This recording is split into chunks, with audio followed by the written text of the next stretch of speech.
Mesdames et messieurs les chefs d'entreprise, je voudrais vous souhaiter la bienvenue à ce café numérique au nom du président de la Chambre de commerce et d'industrie du Bénin, M. Arnaud Dakako. Le café numérique de ce jour portera sur le programme spécial d'insertion des jeunes dans l'emploi. La question de l'emploi en général et la qualité de la ressource humaine en particulier constitue un enjeu de développement et fait partie des importants chantiers contenus dans le programme d'action du gouvernement. Initiative du président de la République en faveur de la promotion et du développement des entreprises par les compétences et l'emploi des jeunes, le programme spécial d'insertion des jeunes dans l'emploi vise à recruter chaque année à la charge de l'État 2000 jeunes diplômés à placer dans des entreprises privées et publiques sur une période de 2 ans. Ce programme a été présenté aux organisations des employeurs le lundi 15 juin 2020. Dans le souci d'informer davantage les chefs d'entreprise sur ce programme, nous recevons donc pour vous ce jour, à ce 10e café numérique, M. Achille Oussou, chef du département appui et suivi des projets au Bureau d'analyse et d'investigation de la présidence de la République. Pour la bonne animation de ce café numérique, nous nous sommes fixés un code de conduite que je voudrais rapidement rappeler. Seul celui qui a la parole active son micro, afin d'éviter les interférences dans la communication. À chaque prise de parole, vous êtes prié de vous présenter. Monsieur Oussou fera sa présentation en 15 minutes au maximum. Au thème de cette présentation, nous allons recueillir les préoccupations des chefs d'entreprise à raison de 5 questions à raison d'un lot de 5 questions. L'animation de ce café numérique est sous la responsabilité du chef de département partenariat institutionnel et économique de la direction des opérations, en la personne de M. Kamaro Bello. Je voudrais par la présente inviter donc M. Oussou à nous faire sa présentation. M. Oussou, s'il vous plaît. Merci, merci M. Kamaro. Tous mes remerciements à la Chambre de commerce, son président, secrétaire général, pour cette opportunité qui nous est offerte de présenter le programme que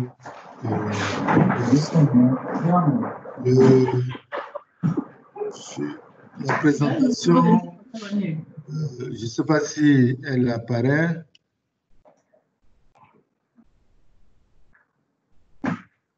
Vous avez l'écran de présentation? Ok. Oui, tout à fait. Voilà. Donc, puisque c'est 15 minutes que vous nous donnez, je vais y aller très vite, sachant que sur le panel, nous sommes 3 qui répondons de ce programme. Et en dehors de moi-même, il y a le DGANPE qui est connecté également et M. Lokosso qui est le coordonnateur. Et en phase de réponse aux questions, vous permettrez donc que eux tous apportent leur contribution. Il n'y a pas de souci. Merci. Ce qui concerne la présentation, ce serait en 5 points. Et bien évidemment, après, je partagerai la présentation avec votre réseau et nous irons à l'essentiel en rappelant que la pertinence du projet, votre introduction l'a rappelé d'ailleurs, et je ne vais plus beaucoup insister sur ça, mais aller sur les caractéristiques du programme et surtout les critères de sélection et le mode opératoire. Voilà. Et le chef de l'État a promis ce programme dans son discours à la nation il y a à peu près 11 mois et nous avons lancé la formulation de ce programme. Nous avions déjà en décembre échangé avec votre organisation pour indiquer les préconisations et aujourd'hui, le programme a été validé par le gouvernement. Son objectif global, c'est d'améliorer l'employabilité des bénéficiaires. vous êtes des entreprises, la plupart du temps, lorsque vous voulez recruter, vous exigez des expériences, vous exigez des qualifications et surtout de la pratique. Mais il se fait que notre système éducatif est tel que il y a des insuffisances à l'embauche. Et ici, l'idée, c'est d'offrir l'opportunité aux jeunes diplômés de s'insérer, de faciliter leur insertion professionnelle dans les entreprises. C'est un appel donc pour demander à l'entreprise créatrice d'emplois de participer également à la formation de ces jeunes-là grâce aux actions d'immersion et d'encadrement en lien avec ses propres besoins, c'est-à-dire les postes qui sont disponibles, les postes qui sont créés dans l'entreprise. Et l'État, en contrepartie, soutient financièrement la charge de cette opération-là pour les entreprises. C'est pour cela que on a cette volonté de programmation de 2000 jeunes par an. Et bon, le programme est sur 5 ans, mais nous sommes en plein milieu d'année et c'est pour cela que les cohortes de 2000 vont chevaucher sur 2 années civiles et sur la durée de 5 ans, on cible au total 8000 jeunes. Le programme concerne tout le territoire du Bénin et démarre là maintenant. Et nous avons dit que les entreprises qui bénéficient donc de ce programme sont celles qui exercent dans les branches d'activité du pays et principalement les secteurs à forte valeur ajoutée et comme l'agriculture, l'industrie, les technologies de l'information pour ne citer que ceux-là, et que ce soit des entreprises formelles, donc enregistrées, qui sont à jour de leurs cotisations, etc. À titre principal, le programme est destiné aux micro-entreprises, aux petites entreprises et aux moyennes entreprises. Et c'est-à-dire donc que le chiffre d'affaires doit être inférieur à 1 milliard. Mais les dernières discussions qui ont eu lieu ont permis au gouvernement d'autoriser qu'en sus, les grandes entreprises, c'est-à-dire même si le chiffre d'affaires est supérieur à 1 milliard, qu'elles puissent adresser leurs requêtes pour être étudiées et prises en compte également parce qu'il y a un cadre de formation également dans ces grandes entreprises. L'idée de départ, c'était de donner beaucoup plus donc, de possibilités aux micro, petites et moyennes entreprises et que cette action qui, en quelque sorte, relève d'une subvention n'aille pas au plus grand. Mais il y a de la flexibilité. L'écoute a permis donc d'ouvrir cette possibilité désormais. Et le nombre de jeunes, d'allocataires dont une entreprise peut bénéficier n'est pas encadré. Hein? Il n'y a pas un nombre maximum qui est indiqué. C'est à partir de 1, c'est en lien avec les besoins de l'entreprise et la politique globale d'embauche de l'entreprise en lien avec ses projets. Les qualifications qui sont retenues, c'est à partir du niveau baccalauréat. Baccalauréat professionnel, bac plus 2, bac plus 3 et bac plus 5. Mais des formations de type vraiment professionnel en lien avec les besoins des entreprises. Sur le programme, il y a la possibilité d'avoir de l'insertion sur 24 mois consécutives, mais des périodes d'évaluation sont également retenues. Le coût global du projet, c'est 40 milliards. Et pour cela, le niveau de rémunération est un élément fort dans la stratégie du projet. C'est pour ça que les salaires nets qui ont été fixés relèvent des études que nous avons faites et du niveau optimal qu'une entreprise peut offrir sur le marché béninois. C'est également des niveaux de salaire qui sont fixés de sorte à corriger les dysfonctionnements et à mettre tant l'entreprise que l'employé dans les conditions optimales de travail.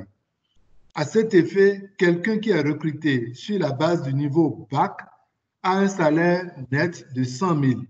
Quand c'est un technicien supérieur, niveau bac plus 2, c'est 150 000. Quand c'est bac plus 3, c'est 175 000. Et si c'est un bac plus 5, donc niveau ingénieur ou master, c'est 250 000 francs. À partir de ce moment-là, nous ne parlons pas de stagiaires, nous parlons d'emplois.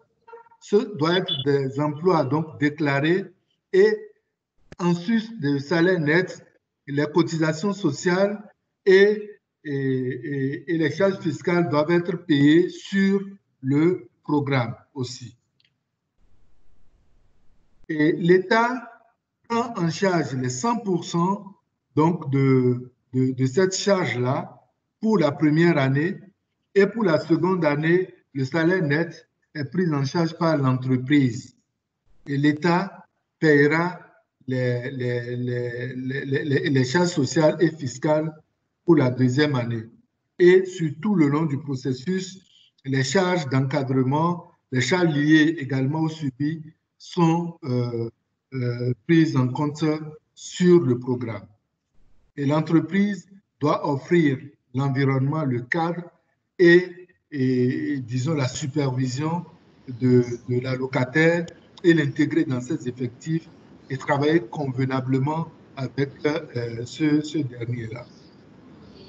Pour être donc éligible, je l'avais déjà dit, il faut que ce soit des entreprises formelles qui soient à jour, prouvées et également prouver que ce besoin de ressources humaines en lien avec son activité et son plan de développement.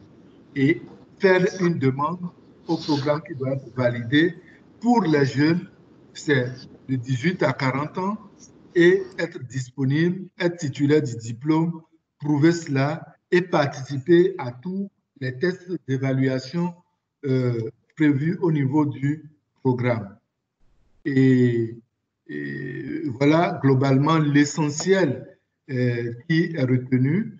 On a un cadre contractuel qui se base sur 3 instruments juridiques qui sont complémentaires.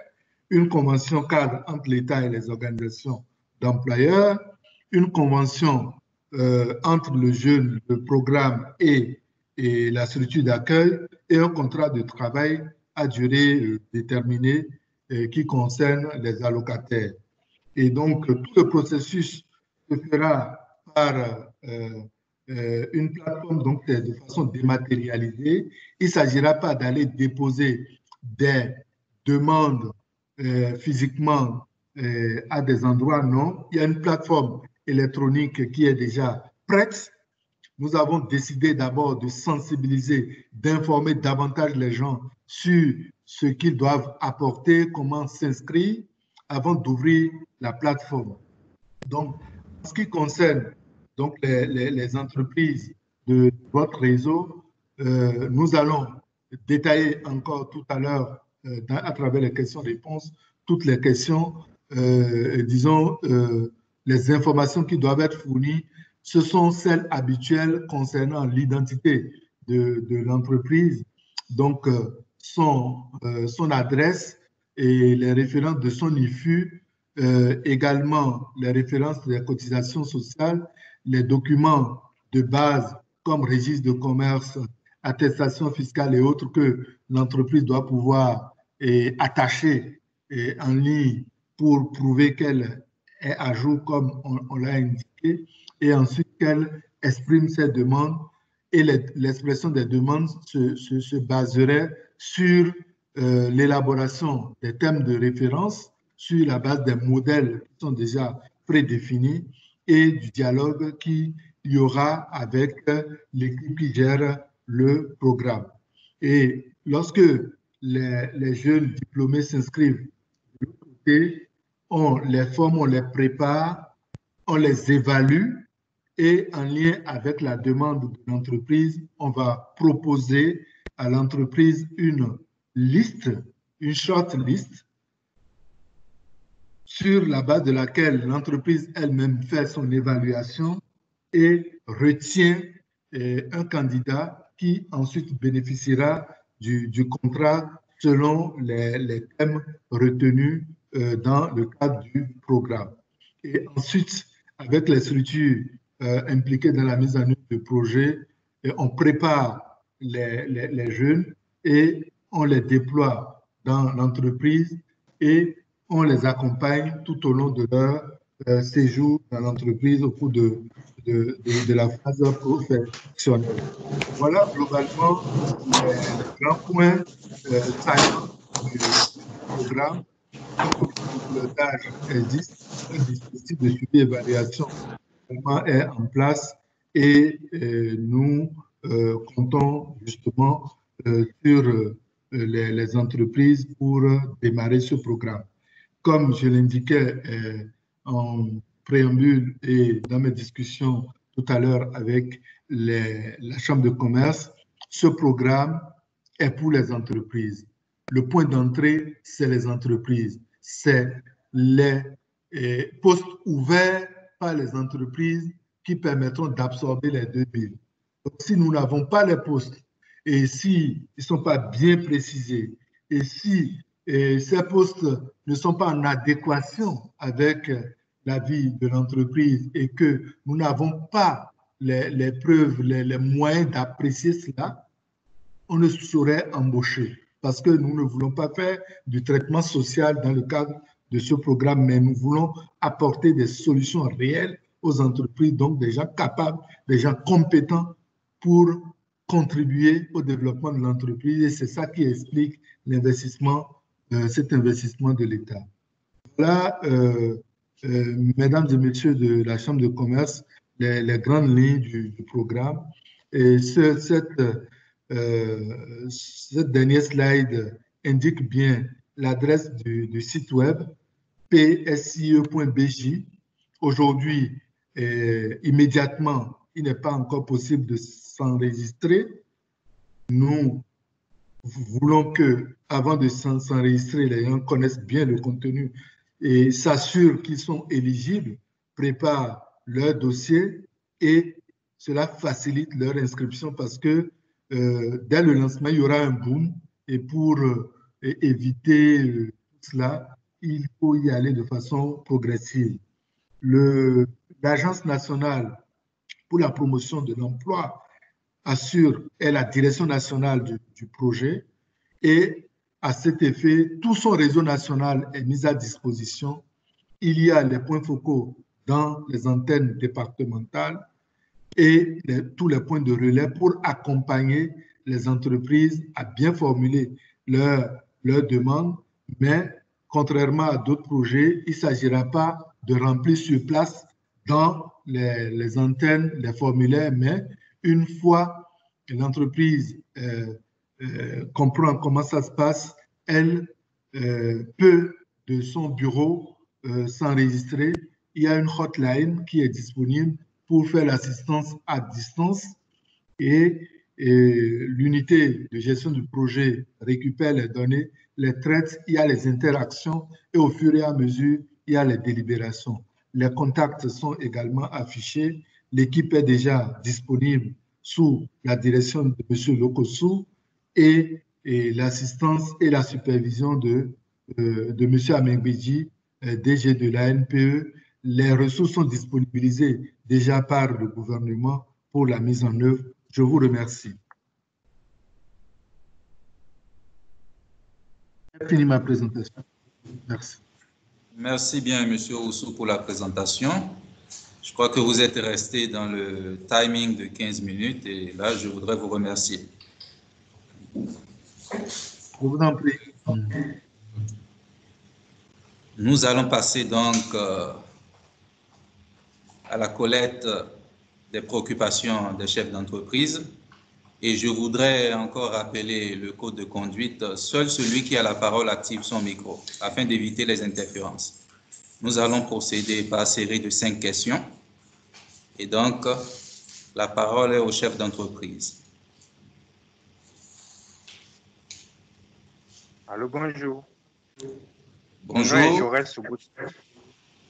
Je suis le directeur de la société Samia Sals, la société africaine des mines, de l'industrialisation et de l'agriculture. Je voulais poser une question relative au diagnostic qui a été fait sur la question de l'emploi. Le problème de l'emploi en Afrique noire et au Bénin est surtout lié au manque d'entreprises, notamment au manque d'entreprises industrielles qui vont offrir des emplois de masse, autant aux qualifiés qu'aux non qualifiés. Et quand je vois que chez nous, l'obtention des crédits bancaires constitue le principal élément qui bloque l'installation et la création de ces entreprises, étant donné les questions de garantie et d'apport personnel qui souvent bloquent les démarrages au niveau des banques qui exigent l'existence pendant 2 ans, 3 ans d'abord. Est-ce qu'il n'est pas plus judicieux que l'État accompagne plutôt la création d'entreprises qui vont offrir des emplois pérennes et durables à nos jeunes que de dépenser des milliards pour des jeunes sur une période de 2 ans qui, reconnaissons-le, par la faute, mais par l'inexistence d'entreprises pour les recruter, vont se retrouver encore au chômage d'une manière donnée. Étant donné que quand il n'y aura pas d'entreprise nouvelle pour recruter des gens, qu'ils soient bien formés, qu'ils aient des expériences ou qu'ils aient des compétences, l'offre d'emploi étant très faible, il y aura toujours un problème sur le marché. Donc, je voudrais inviter le BAI, à travers M. Oussou, à intégrer qu'il serait mieux de rechercher les points qui bloquent la création d'entreprises, notamment l'accès au financement bancaire pour la création d'entreprises, le seed capital, comme on le dit, étant donné qu'il n'y a pas de fonds d'investissement chez nous, et que le gouvernement, comme certains pays l'ont fait, puisse utiliser peut-être une partie de ces fonds, mais une partie d'autres fonds pour créer un fonds d'investissement qui garantisse à 100% l'accès du premier capital pour la création de certaines unités, même si on va rester exclusivement dans les domaines de production industrielle ou bien agricole, pour permettre quand même que des emplois de manière décente et définitive soient créés et permettre un recrutement massif au lieu de faire du précaire comme ils sont en train de faire. C'est ce que je voulais demander. Merci beaucoup. Merci, M. Jaurès. Autre préoccupation?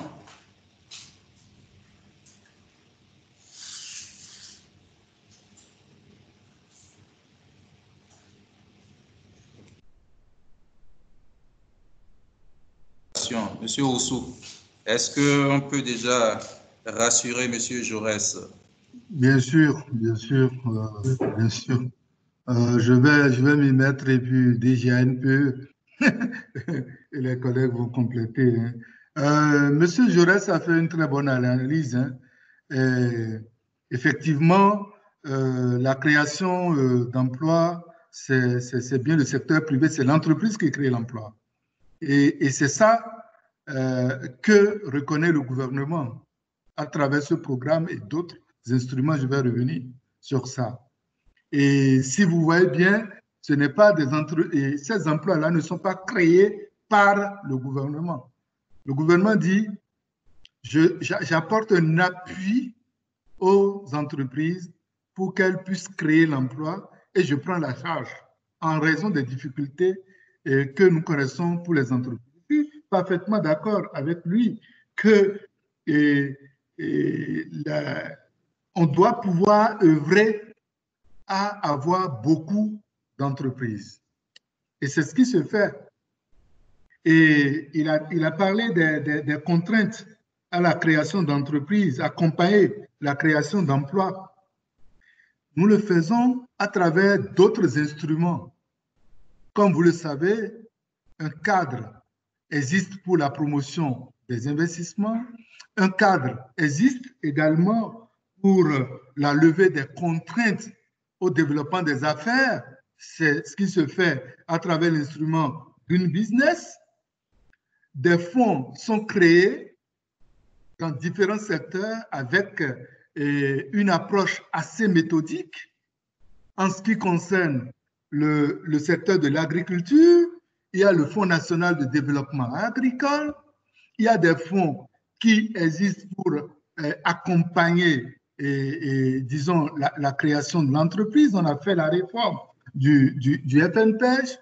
Tout cela constitue autant d'instruments qui adressent différentes questions. Et donc, les facilités apportées aux entreprises, y compris pour leur investissement, l'entrepreneuriat de croissance sont autant d'instruments qui sont mis en place aujourd'hui, qui existent. Mais à côté de cela, le gouvernement a mis ce programme-ci qui cible justement l'insertion professionnelle dans les entreprises qui existent. Donc, théoriquement, ce qu'il dit, il est réel, mais on agit sur différents leviers. Et travailler à la création ou au maintien des entreprises sans donner également une réponse aux questions urgentes qui existent ne serait pas raisonnable de notre point de vue. C'est pour cela que je répète et je confirme, je peux donner d'autres exemples. Le gouvernement vient de lancer par exemple la caisse de dépôt et de consignation. C'est un instrument qui lui permet même de prendre des parts dans des entreprises, de prendre des positionnements stratégiques, pour pouvoir donner des incitations et donner une orientation au tissu économique, industriel, etc. Je vous donnerai également, beaucoup de gens ne le savent pas, mais je peux prendre le risque de le dire. Aujourd'hui, au niveau du paysage financier béninois et bancaire, les banques qui existent n'appartiennent pas aux Béninois, ne financent pas l'économie. Parce que nous ne sommes pas propriétaires de ces instruments. Aujourd'hui, la réforme impulsée par le gouvernement permet d'avoir désormais la Banque internationale pour l'industrie et le commerce, qui résulte de la fusion de deux banques dans lesquelles désormais l'État a un rôle décisionnel, à savoir BAIC et BIBE. Quand vous n'avez pas les instruments nécessaires, vous ne pouvez pas prendre des risques. L'obtention des crédits, les financements, les garanties constituent également des instruments qui sont adossés aux activités économiques.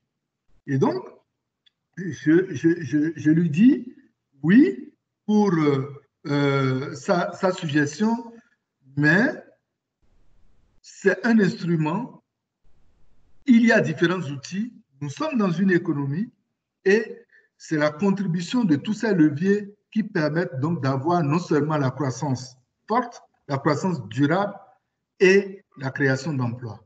Voilà. DGNPE, M. Lokossou, si vous avez des compléments. Merci. Oui, merci. Merci, M. Oussou. Je crois que M. Oussou a brossé la réponse appropriée, mais je voudrais juste ajouter à M. Jaurès que j'ai déjà lu sur les réseaux sociaux sur cette question et lui dire que tout le monde ne peut pas être entrepreneur. Et une entreprise a besoin aussi d'employés. Un État a besoin de prendre en charge l'ensemble des questions. Et comme M. Oussou l'a dit, il y a d'autres instruments qui s'occupent des questions de promotion de l'entreprise, d'accompagner les entreprises dans leur financement, dans leur croissance et tout. Le gouvernement a créé récemment l'Agence de développement de l'entrepreneuriat des jeunes, l'ADEJ, et tous ces instruments sont au service de l'entreprise. Mais ce même gouvernement a besoin de personnel qualifié, bien formé, pour que les dites entreprises qui sont créées puissent trouver le personnel nécessaire pour travailler et pour leur croissance. Et en tant que gouvernement, il ne peut pas faire l'un sans faire l'autre. Et le programme spécial d'insertion du gouvernement dans l'emploi donc vise à permettre aux entreprises qui sont déjà créées ou qui vont être créées également de pouvoir disposer du personnel qualifié pour leur croissance et pour leur développement. Ne pas faire cela et agir sur un seul filon, c'est ne pas permettre aux entreprises d'avoir les ressources humaines qualifiées pour travailler. L'entrepreneur ne peut pas seul développer son entreprise. Il a besoin de secrétaires, il a besoin de comptables, il a besoin de techniciens et le gouvernement doit travailler sur toutes les chaînes, à la fois le personnel et à la fois l'entreprise. C'est ce que je voudrais dire pour dire qu'on ne peut pas demander au gouvernement de remplacer ce programme par l'appui aux entreprises. On doit dire au gouvernement de faire les deux. Et c'est ce qui est planifié et c'est ce qui se fait actuellement. Merci. Merci. Donc, si vous permettez, je vais juste apporter un complément un peu plus sur des aspects techniques. Alors, en matière d'ingénierie de l'emploi, il y a deux modèles. Le premier, c'est de conforter les emplois qui existent aujourd'hui dans les entreprises qui existent. Parce que ce qui est recherché, c'est quoi? C'est face à la demande des ménages et des entreprises que les entreprises proposent des services et des biens. Et les entreprises qui existent disposent déjà de l'écosystème de génération d'emplois. Alors, de par le monde, avec les dernières statistiques du BIT, le taux de mortalité des jeunes entreprises est estimé à près de 75%. C'est-à-dire, lorsque dans le monde entier, on crée 100 entreprises, il y a 75 qui disparaissent et ne créent pas des emplois durables dans la plupart des cas.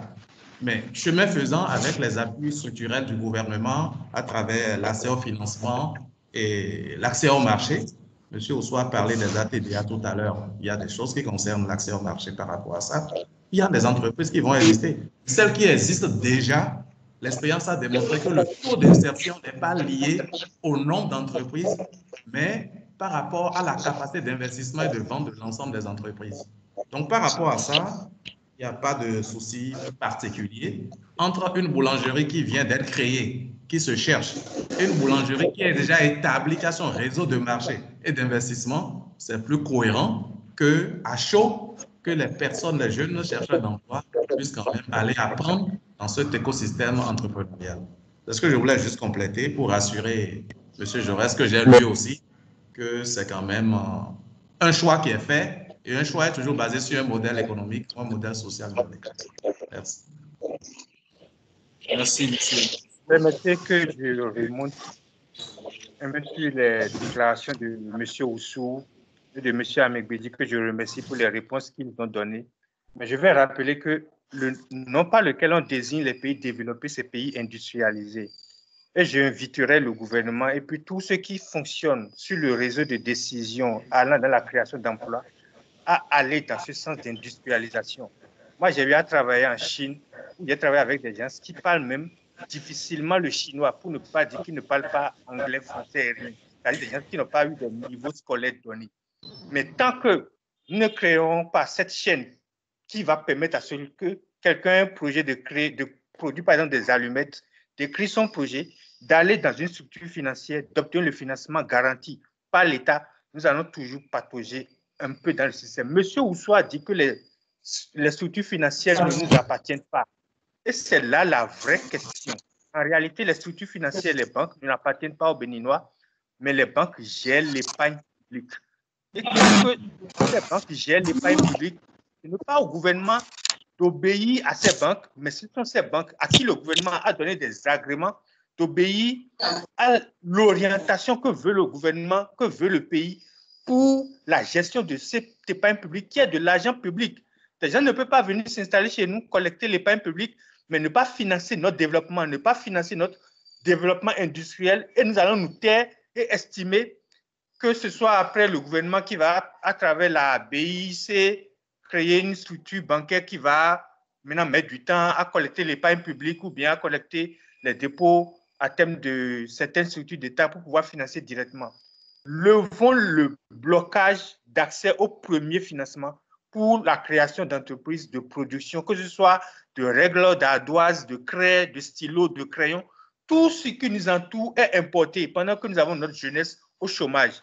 Tant qu'on ne va pas faciliter l'accès à certains niveaux de financement, je veux dire 100 millions minimum pour certaines structures de production qui vont commander les machines en Chine ou bien ailleurs, installer les unités de production et commencer la production. On peut même envisager une co-gestion avec la NPE, peut-être qui sera co-signataire de tous les chèques de toutes ces entreprises pour éviter que l'argent soit utilisé à des fins différentes de ce que les projets ont prévu.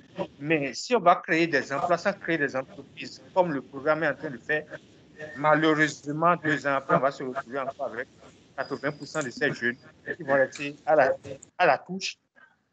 Et j'inviterai M. Oussou, sur ce qu'il a dit concernant les banques, à ce que le gouvernement formule une requête officielle à la BCEAO pour élever le ratio crédit-PIB en pratique chez nous. En 2019, nous avons fait un ratio crédit-PIB 16%, c'est-à-dire que c'est seulement 16% du PIB qui a été attribué en tant que crédit bancaire au Bénin. Si vous voulez faire une comparaison, en France, ils sont à 104% du ratio crédit-PIB. Aux États-Unis, ils sont à 104%. J'ai une motion. J'ai une motion aux organisateurs. Je ne sais pas si c'est comme ça que le café s'anime, hein, mais bon, si je peux me permettre, je suis prêt à faire un débat de politique économique sur le sujet, mais il me semble qu'on sort du cadre du programme qui nous réunit. J'attire l'attention. Et je rappelle ma réponse qui est que ce que monsieur dit est pertinent, mais le programme qui nous réunit aujourd'hui n'est pas sur cette problématique. Et ne mélangeons pas des questions d'ordre structurel, parce que le plus souvent, ce qui est notre caractéristique au Bénin, c'est que tout le monde fait de la théorie. OK? Tout le monde fait de la théorie, et parfois les gens parlent de choses qu'ils ne connaissent pas, à ligne des mots. Ne restons pas à l'émotion, mais de façon méthodique, très équilibrée et tout. Réglons nos problèmes, redressons notre pays. Ça ne se fait pas en 1 an, ça ne se fait pas en 5 ans. Choisissons des options, allons par étapes, tout en gérant les questions conjoncturelles. Parce que vous voyez, les exemples que vous donnez, quand vous analysez, il y a des questions d'orientation, il y a des questions de formation, d'éducation, il y a des questions également de structuration et du système bancaire, etc. Vous avancez des choses, il ne revient pas à un gouvernement ou ni à une banque centrale. On ne décrète pas la création, disons la mise en place de crédit. Okay? On ne décrète pas cela. Et il ne revient pas à un gouvernement d'intimer l'ordre au secteur bancaire, mettez en place des crédits. Le crédit se fait sur la base de confiance et on finance une activité. Je suis sur un forum avec la Chambre de commerce, avec des acteurs, et donc je m'en arrêterai là pour qu'on ait suffisamment de temps pour expliquer le programme et comment est-ce que les entreprises qui sont sur la problématique et qui ont un besoin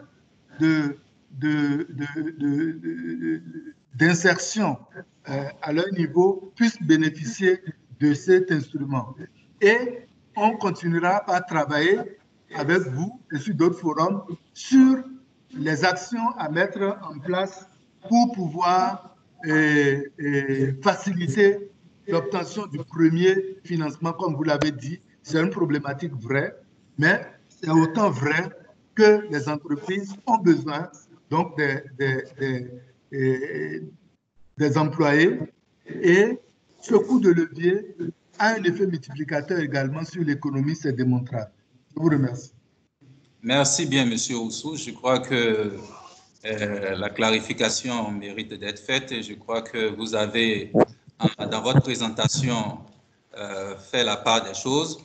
C'est vrai que nous reconnaissons tous le besoin de financement. C'est vrai aussi que nous reconnaissons tous le besoin de la qualité de la main-d'œuvre pour permettre aux entreprises de produire. Et c'est bien que nous reconnaissons également l'effort que fait le gouvernement pour conjuguer les deux composantes. Je voudrais encore rappeler aux participants de bien vouloir décliner leur identité avant de prendre la parole. Je crois qu'il y a... Oui. DG, vous avez la parole. J'ai vu un identifiant. Oui, bonjour, DG. Oui, bonjour. Ce sont mes initiales. Hein, et comme par hasard, je suis Baguidi comme vous. Donc, voilà, je suis M. Baguidi. Et donc, ma question, en fait, elle sera très directe. Je pense déjà que le programme en lui-même, il est très intéressant. Et c'est une très bonne initiative. Mais le souci en tant qu'employeur, c'est que quand les gens sont recrutés, ils n'ont pas les compétences requises pour qu'on leur confie des tâches. Il se pose le problème des compétences de ces jeunes qui vont arriver. Est-ce qu'ils peuvent passer par un bain avec des formations minimum dont les chefs d'entreprise retiennent des critères afin que ces jeunes puissent être productifs tout de suite et employables, on va dire. Employables, oui, mais productifs. Parce qu'en réalité, quand on les recrute, vous allez passer 1 an à les former et c'est une perte de temps pour vous. Alors qu'il aurait fallu que ces gens que vous recrutiez, ils aient un minimum de niveau afin d'être opérationnels. Et le problème, je pense que ça concerne tous les chefs d'entreprise, parce que quand on recrute des gens, on veut bien, parfois on fait du social, mais en réalité, les gens n'ont pas le niveau et les compétences requises. Donc, les formations sur les outils essentiels, les formations digitales et tout ça sont très importantes pour ces 2000 jeunes avant qu'ils ne soient intégrés dans une structure d'accueil. Voilà ma préoccupation. Et j'aimerais savoir ce que le BAI a proposé dans ce programme pour leur faire passer dans un bain avant de rentrer en entreprise. Merci bien.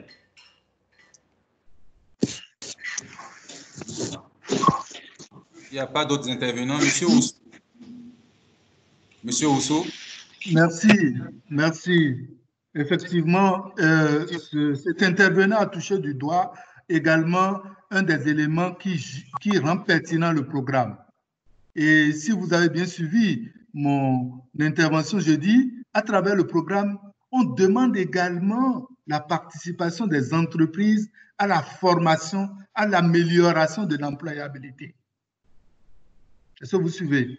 Et c'est justement pour ça que, sachant que les entreprises ont des demandes, peuvent créer de l'emploi, mais en face, n'ont pas les candidats, les compétences adaptées, que nous avons un problème sur notre marché également. Tout le monde le sait, on le dit communément au Bénin, il y a beaucoup de diplômés. beaucoup de diplômés, mais peu de compétences. Le chef de l'État, en 2016, a presque choqué tout le monde lorsqu'il parlait de désert de compétences. Okay, c'est la réalité. Entre la compétence et le diplôme, la formation, il y a un écart. Et justement, en faisant un bon tri et en faisant participer l'entreprise également au choix du jeune qui entre dans l'entreprise, nous savons que les 2 ans là, on a appelé ça insertion professionnelle. Donc, c'est une période également de formation. Et l'État, en prenant en charge, en réalité, l'État dit, l'entreprise forme le jeune pendant cette période-là et espère qu'à l'issue de la période, ce jeune-là sera complètement opérationnel et comme il sera bon, l'entreprise qui est à la recherche de la compétence n'a pas intérêt même à le laisser partir. Donc, les jeunes, ce que nous vous proposons, on fera tout le nécessaire. Et le coordonnateur va rappeler le dispositif qui est prévu avant de les déployer dans les entreprises. Mais retenez que à ce niveau-là, il ne serait pas déjà entièrement opérationnel parce que c'est la caractéristique de notre marché aujourd'hui. Et que ces 2 ans-là sont aussi des 2 ans de formation, 2 ans d'amélioration parce que nous avons des gens qui ont reçu des formations professionnelles, mais plutôt théoriques, qui n'ont pas eu l'occasion, parce que les entreprises aussi n'existant pas, de faire des stages appropriés, d'avoir la main. Et c'est exprès. L'intéressé, et M. Baguidi tout à l'heure a parlé des technologies de l'information et de la communication, c'est exprès que les modes opératoires actuels ont mis l'accent sur l'utilisation forte des technologies de l'information et de la communication. Quand nous disons qu'avant de recevoir un dossier, il faut s'inscrire, c'est les manières indirectes pour nous de s'assurer de l'utilisation minimale des technologies par la cible. Il faut s'inscrire, il faut pouvoir élaborer son CV suivant un modèle, il faut pouvoir le mettre à jour, interagir, faire les interviews, préparer tout cela avant que l'on ne puisse proposer maintenant aux entreprises des candidats. Est-ce que vous voyez? C'est autant de mesures. Monsieur Lekotou, peut-être en complément sur le dispositif de formation avant de déployer les jeunes dans les entreprises et ce qui est prévu également pour la suite. Merci. Merci. Donc, c'est Charlemagne Lokosso, le coordonnateur du programme. Donc, à la suite de ce que M. Oussou a dit, le dispositif qui est prévu en termes de renforcement des capacités des chercheurs d'emploi est à 2 niveaux. Alors, dès que les chercheurs d'emploi s'inscrivent, avant toute chose, avant qu'on ne les envoie en entreprise, il y a ce que nous avons appelé la préparation à l'immersion professionnelle. Et cette préparation à l'immersion professionnelle est sur 2 volets. Sur le volet d'abord déontologique comportementale, parce que tous les chercheurs d'emploi, tous les jeunes diplômés n'ont pas appris la vie en entreprise pendant leur parcours. C'est le premier niveau. Le deuxième niveau, le mode de sélection étant essentiellement en ligne. Et ça, bon, quand vous allez voir, quand la plateforme sera active, vous allez bien voir qu'au niveau du module des chercheurs d'emploi, les connaissances antiques, les connaissances des nouvelles technologies, c'est obligatoire. Le programme n'offrira pas des candidats aux entreprises où le minimum en matière d'utilisation d'outils informatiques ne serait pas garanti. Donc ça, c'était les 2 premières barrières. Alors, mais aussi quand on voit le programme, il s'agit d'un partenariat et avec les différentes conventions. Et pour les organisations d'entreprises qui ont déjà eu ça, elles vont voir que la convention, c'est un deal. Qu'est-ce que l'État apporte et qu'est-ce que l'entreprise apporte? L'État apporte des jeunes qui sont peut-être polissables, qui sont déjà, c'est une matière brute, mais qui est polissable. Et ces jeunes-là, on estime avec le système de dépouillement qui aura lieu, qui seront compétents, mettons, à 60%. Alors, l'entreprise, en acceptant que l'État paye les salaires de ces jeunes, va faire le complément en termes d'encadrement. Et si vous voyez bien, l'un des critères pour qu'une entreprise soit sélectionnée, c'est qu'elle puisse présenter un tuteur, c'est-à-dire un coach ou un mentor. Donc, une entreprise qui viendra, qui dira que, bon, moi, j'ai personne pour encadrer le jeune qui viendra, c'est pas évident que cette entreprise soit retenue. Encadreur, c'est pas qu'il fallait chercher ailleurs, mais c'est au sein de l'entreprise, quelqu'un qui a déjà la main, qui travaille. C'est pas forcément de grands professeurs d'université, non. C'est celui qui sait déjà travailler. Alors, donc, c'est ce deal-là qui fera que l'État donnant le salaire, l'entreprise offrant l'écosystème d'apprentissage aux jeunes, au bout des 2 ans, dans les modes de développement des capacités, en général, avec 16 mois de routine et de reproduction de pratique, une personne peut passer à un mode optimal en matière d'exercice d'une activité. Alors, je suppose donc après ça, l'entreprise aura quelqu'un qui serait déjà quand même exploitable au moins à 90%. Ce n'est pas nouveau, ce n'est pas seulement au Bénin qu'il y a ce genre de modèle. Ça existait partout. Le modèle là est venu de Singapour où l'entreprise fait un deal avec l'État, forme et utilise la main-d'œuvre qu'elle a elle-même formée. Ok, merci bien. Merci bien, M. Lokosso. Je crois que dans la salle, oui, ah d'accord. Monsieur Ahmed, Monsieur Fousseni, vous avez la parole.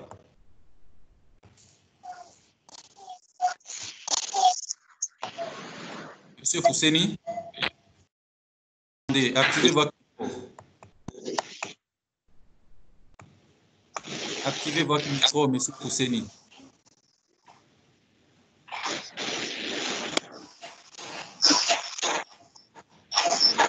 En attendant que Monsieur Fousseni... Ok, c'est bon. Ça peut aller. Bonjour à tous. Merci pour l'initiative. Je remercie le coordonnateur pour se proposer et je remercie également tout le monde pour la participation très active. Je viens de rejoindre la réunion. Vous m'excusez, je ne sais pas si peut-être la question a été déjà prise en compte par mes prédécesseurs, mais au fait, j'ai bien compris déjà le processus et le fondé du projet. Moi, je voulais juste savoir quelles sont les différentes entreprises qui sont qualifiées pour le recrutement de ces jeunes-là et quels sont les critères de sélection de ces entreprises-là. C'est juste la question que je voulais poser. Merci beaucoup.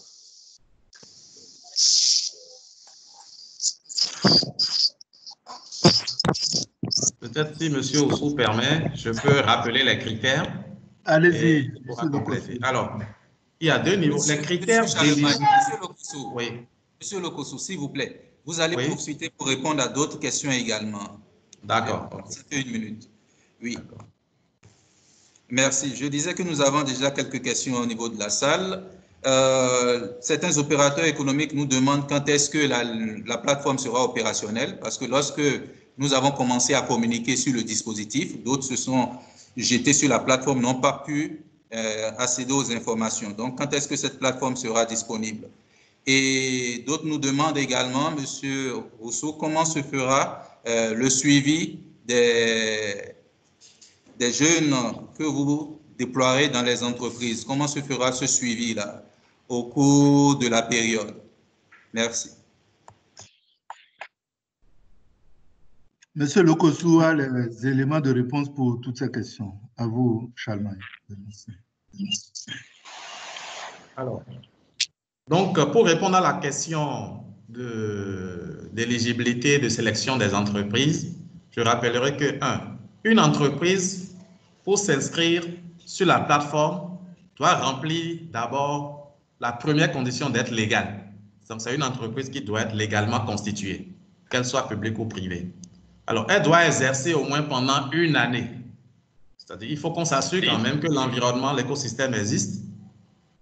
Elle doit être à jour de ses obligations fiscales à la date ou à l'année de son inscription. Encore que j'aimerais rappeler que être à jour, ça ne veut pas forcément dire que c'est éliminatoire, mais au moins qu'on ait la trace que l'entreprise est en relation avec l'administration fiscale. Elle doit exprimer des besoins en ressources humaines sur la base de ses prévisions d'activité. Donc, par exemple, les critères simples pour s'inscrire sur la plateforme, c'est d'abord ça. Alors, quand l'entreprise s'est inscrite, pour être sélectionnée et être retenue pour bénéficier des chercheurs d'emploi, il y a également 2 choses. La première, c'est que le besoin exprimé soit en lien avec l'activité. Imaginez une boulangerie qui nous dise qu'elle a besoin d'un coffreur. Vous comprenez qu'on ne peut pas recruter un coffreur pour une boulangerie. Et inversement, il faut qu'il y ait de lien entre l'activité de l'entreprise et les profils recherchés par cette entreprise-là. Deuxième critère, il faut que les capacités d'encadrement, de travail de ce chercheur d'emploi existent. Je vous donne un exemple. Une entreprise qui vous dit « j'ai besoin d'un informaticien, j'ai besoin d'un comptable pour travailler » et c'est sur la véranda du chef d'entreprise qu'on va retrouver, quand on fera le suivi, qu'on retrouve ces chercheurs d'emploi. Ou c'est dans le garage qu'on les retrouve. Donc, une entreprise doit être sérieuse, doit être à la hauteur du programme. Donc, disposer de ce que nous avons appelé le cadre logistique, matériel, pas forcément de grandes choses, parce qu'on ne demandera pas à une entreprise d'avoir un gratte-ciel, mais qui ait au moins un espace de travail pour celui qui viendra travailler. Et le troisième élément, c'est le tuteur ou le mentor, le coach, encore que les entreprises peuvent, à travers les groupements professionnels, même la chambre de commerce, avoir à mutualiser l'encadrement. Toutes les entreprises n'ont pas forcément la capacité d'avoir des tuteurs. Et la différence que nous faisons entre le tuteur et le mentor, il est forcément à l'intérieur de l'entreprise, mais le mentor, il peut suivre plusieurs entreprises à la fois. Plusieurs hôtels, par exemple, peuvent se mettre ensemble et avoir comme mentor pour les jeunes qui viendront travailler un maître d'hôtel de l'un des hôtels qu'ils auront désigné entre eux. Donc voilà, il faut qu'on puisse avoir ces informations. Donc ça, c'est pour la question des critères. Et ça, le document que M. Oussou va vous laisser tout à l'heure sur la présentation, c'est bien là-dessus. Alors, c'est parce qu'il faut que j'enchaîne avec le suivi des jeunes qui sont placés en entreprise. Monsieur le modérateur. Je pense que vous avez la parole, continuez en même temps. Oui, monsieur. D'accord. Vous pouvez y aller. OK. Alors, pour ce qui concerne le suivi des chercheurs d'emploi devenus allocataires chez vous, on a 3 niveaux de suivi. Le premier niveau de suivi, ce sont des tableaux qui seront en ligne, effectivement, où le référent, celui qui est l'interlocuteur du programme auprès de l'entreprise, doit pouvoir renseigner non seulement le taux de présence, mais l'activité qu'exerce. C'est un genre de timesheet, une feuille de temps où c'est des choses à cocher. Ce n'est pas un travail supplémentaire qu'on va donner encore aux gens pour que ça les fatigue. Donc, le référent du programme auprès de l'entreprise doit pouvoir nous dire, et à travers une fiche de temps, que l'employé aussi renseigne si la personne est là ou pas. Sans cette fiche de temps, il sera difficile même de rémunérer ce candidat à l'emploi. C'est pour rompre avec certaines pratiques du passé où vous avez des gens qui viennent, on les voit, l'employeur ne les connaît même pas, l'employeur ne les voit pas, mais à la fin du mois, ils viennent chercher leur rémunération. Mais cette fois-ci, c'est l'employeur qui rémunère. C'est lui qui a la dette. Donc, c'est le premier niveau de suivi. Suivi administratif et de présence. Ensuite, le suivi technique.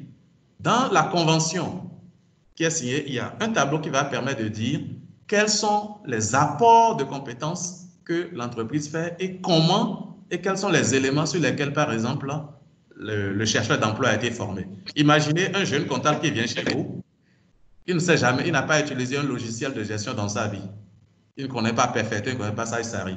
Est-ce qu'après 3 mois, par exemple, l'entreprise lui a permis d'être autonome dans l'utilisation de Perfecto?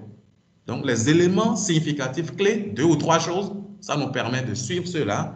Et le plus important, et là, je ne dévoile pas un secret parce que c'est une idée très pertinente de M. Oussou, et c'était ce qu'on a appelé le suivi post-programme. Et tout ce qui est lié à l'ingénierie des compétences, et même valoriser le parcours de ces personnes-là en situation de travail. Et après même le PSE, je pense que ce montage qui a été fait pour encadrer les personnes, avoir ce qu'on a appelé les alumni, le réseau des candidats à l'emploi qui ont bénéficié du PSE et qui peuvent constituer des exemples pour d'autres. Donc voilà les 3 éléments de suivi qui avaient été proposés, sans oublier bien sûr le suivi même du programme, le nombre de personnes inscrites, le nombre de personnes sélectionnées par entreprise, par secteur et par niveau d'emploi. Voilà un peu les éléments que je peux dire à chaud pour ce qui concerne le suivi.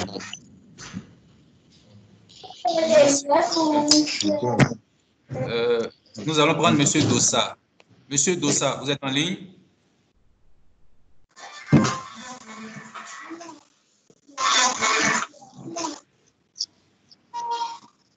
Monsieur Darro. Monsieur Aguia. Oui, je suis en ligne. Merci bien. Alors, vous me suivez. J'ai juste une réaction de 1-2 minutes, ou 30 secondes peut-être. Je voulais dire que, au-delà de ce qui est observé là, c'est un apport, ce n'est pas forcément une contribution, une préoccupation.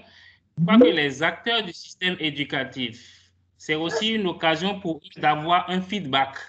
Un feedback parce qu'une fois que le jeune est en situation de professionnel ou d'apprentissage ou de socialisation professionnelle, ça permet à l'entreprise de relever aussi les incohérences ou les incorrections ou les insidieux du système éducatif et de documenter un peu ceux qui sont envoyés sur le marché, les difficultés, les contraintes, les problèmes d'insertion, les inadéquations possibles, et d'être en mesure de faire un retour, n'est-ce pas, au système éducatif pour qu'on améliore le programme. Et je crois que c'est vraiment un outil de veille, non seulement pour l'emploi, mais aussi pour essayer, dans une perspective de recherche-action, de rétablir, n'est-ce pas, les équilibres. Merci bien.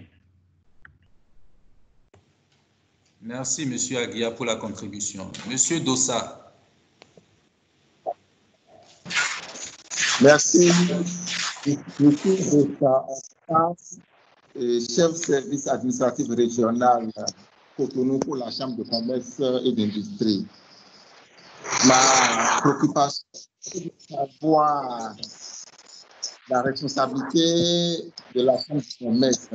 Je vais parler de la contribution de la Chambre de commerce pour la mise en œuvre de ce programme afin que les objectifs soient atteints. Bon, ma deuxième préoccupation semble avoir été abordée en filigrane. C'est de savoir la garantie qui est prise, les dispositions qui sont prises pour que une entreprise, après avoir utilisé une année, un jeune, pour éviter la deuxième année la prise en charge du salaire, ne puisse pas le laisser tomber pour formuler encore une autre demande au niveau du programme. Est-ce que des dispositions sont prises dans ce sens pour que l'engagement des chefs d'entreprise soit vraiment réel? Merci. Merci bien, M. Doussa. M. Oussou, j'ai aussi une autre préoccupation dans la salle. Vous aviez, M. Charlemagne a eu à dire que la rémunération est sous la responsabilité de l'employeur. Autrement dit, l'employeur rémunère le jeune placé dans son entreprise. Quel est le dispositif qui est mis en place en termes d'approvisionnement en ressources du gouvernement ou du programme vers l'entreprise? C'est la préoccupation d'un opérateur économique. Pour ce qui concerne la contribution de la Chambre de commerce et d'industrie du Bénin à ce programme, le café numérique déjà est un dispositif que nous mettons pour informer davantage les opérateurs économiques sur le dispositif. Nous ferons également une vulgarisation du dispositif au niveau de nos régions économiques, à mesure où les opérateurs économiques ne sont pas seulement à Cotonou, mais également sur toute l'étendue du territoire national. Et comme l'a dit M. Rousseau, ce programme est un programme d'envergure nationale, donc concerne toutes les entreprises sur toute l'étendue du territoire national. Merci. Monsieur Oussou, s'il vous plaît. Merci. Nous avons déjà affiché pour chaque niveau les rémunérations. Et on connaît les différents éléments, le salaire net, l'IPTS et également la part sociale. Et ça, naturellement, va être appliqué au cas par cas pour les jeunes, suivant leur situation familiale, comme vous le savez. Donc, une fois que les contrats seront, les 3 contrats seront mis en vigueur, nous allons, au plan administratif, également trouver des mécanismes fiduciaires qui permettent donc de confirmer la présence au poste. Et en termes de moyens de paiement, utiliser les technologies de l'information et de la communication pour que sur ordre ou, si vous voulez, sur attestation de services consommés de l'entreprise, le bénéficiaire puisse recevoir son salaire directement des fonds publics avec une fiche de salaire conforme au programme. C'est ce qui va se passer. Il ne s'agira pas, dans la pratique, que l'on transfère l'argent à l'entreprise pour paiement. OK? Mais on aura à payer, l'État paye pour son compte, en réalité. C'est ce qui va se passer. Mais après, comment dire, son approbation. C'est exactement ce qui se passait dans le dispositif de l'ANPE. J'aimerais que le DGANPE reprécise cela. Et donc, le bénéficiaire recevra sur son compte sa rémunération, mais après validation, en quelque sorte, approbation de l'employeur et conformément à la fiche de salaire.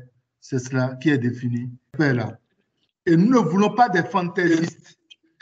C'est pour ça qu'il est demandé de façon transparente que chacun s'inscrive en ligne, fasse la formalité.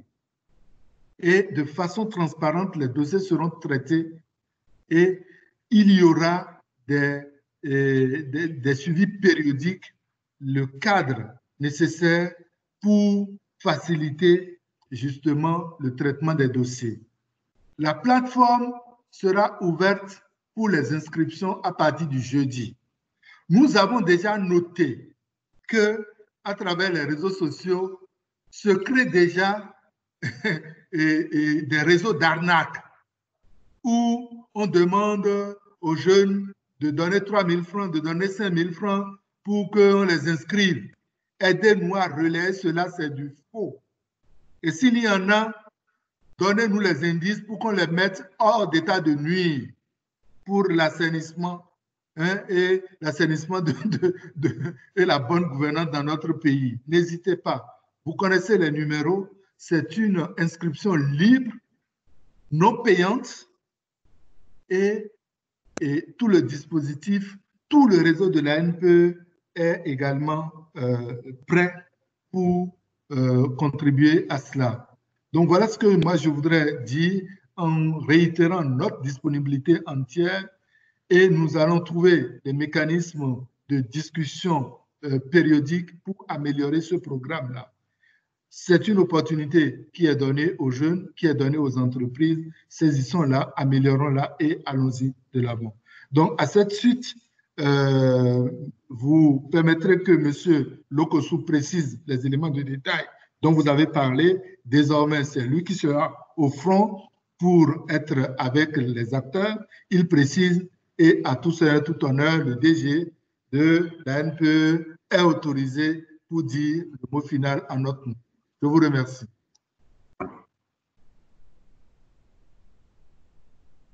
Merci bien, Monsieur Lokossou. Oui, je voudrais juste ajouter que sur déjà la plateforme, il y a les contacts de toute notre équipe au niveau de la coordination et au niveau des points focaux dans le réseau ANPE. Alors, nous sommes entièrement disponibles et nous voudrons bien que, quelle que soit l'entreprise, nous sommes prêts à aller rencontrer l'entreprise pour l'aider à formuler ses besoins dans le sens que M. Oussou vient de rappeler. Ça ne sera pas des besoins fantaisistes. Je crois que la clé du programme, c'est la pertinence du besoin. C'est ça qui va garantir la durabilité de l'insertion et de l'employabilité demain.